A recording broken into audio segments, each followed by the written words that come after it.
গৰমত তত পোৱা নাই, গৰমত ঘৰত থাকি তত পোৱা নাই, একদম 38 ডিগ্ৰী। মই আপোনালোকৰ আগৰ ভিডিঅ'টোত কৈছিলোঁ যে দেখিছেনে এইবাৰ আকৌ 38 কি 40 পৰ্যন্ত হৈ যাব বুলি, আৰু হৈছে। আমাৰ ডিব্ৰুগড়তো 38 ডিগ্ৰী, মানে আপোনাৰ কিমান হাইছ আৰু আজিলৈকে 38 ডিগ্ৰী এইবছৰে যি হৈছে আৰু চাগে এই দুবছৰ আগতে আপোনাৰ ইমানখিনি হোৱাই নাছিলে। 34 ডিগ্ৰী 33 ডিগ্ৰী হওঁতে আমি একদম থাকিব নোৱাৰোঁ ঘৰত, গছৰ তলত বহি থাকোঁগৈ।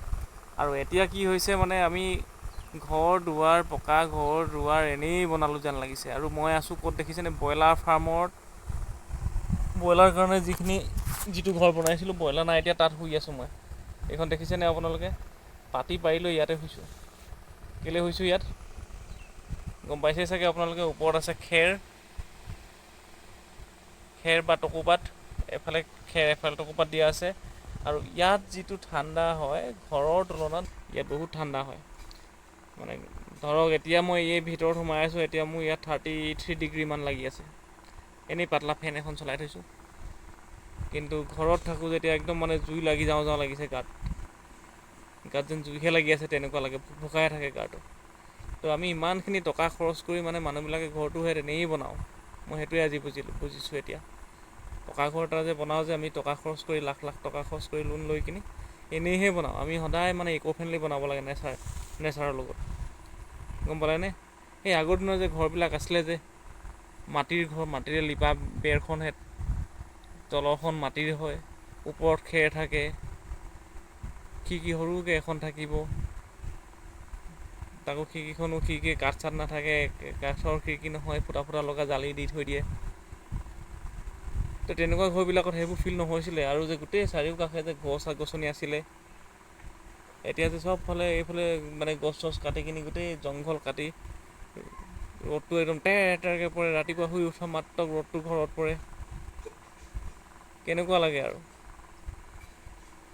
তো মোৰ এইটোৱে লাগিছে আমি যেন ঘৰ দুৱাৰ এনেই বনালোঁ এইখন, আৰু AC টো ল'ব, চবেইতো AC যদি লৈ লয় আৰু মানে টেম্পাৰেচাৰটো বাঢ়ি যাব। 38 ডিগ্ৰী ঠাইত আপোনাৰ 45 ডিগ্ৰীলৈকে হৈ যাব। চবে যদি গাঁৱৰ মানুহেও যদি AC লগাবলগীয়া হয় ঘৰত।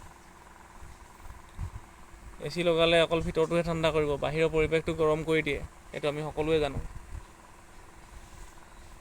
সেইটো কাৰণে আমি যিমান পাৰি মই ভাবিছোঁ কি ঘৰৰ কাষে কাষে যে ৱালকেইখনৰ কাষে কাষে গছ লগাম এতিয়া, গছ পুলি, যাতে গছকেইজোপাই অলপমান ঠাণ্ডা কৰি ৰাখে সেইকাৰণে। তো এতিয়া ইয়াতে মানে শুই আছোঁ মই। এই পটককৈ মনত পৰিলে আপোনালোককো অকণমান জনাই দিওঁ বুলি ভিডিঅ'টো, মানে কথাটো মোৰ যিটো মনত আহিছে সেই কথাটোকে।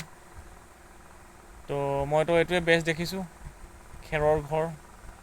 কাৰণ কেলৈ আজিকালি খেৰৰ ঘৰ নাইকিয়াই হৈ গ'ল।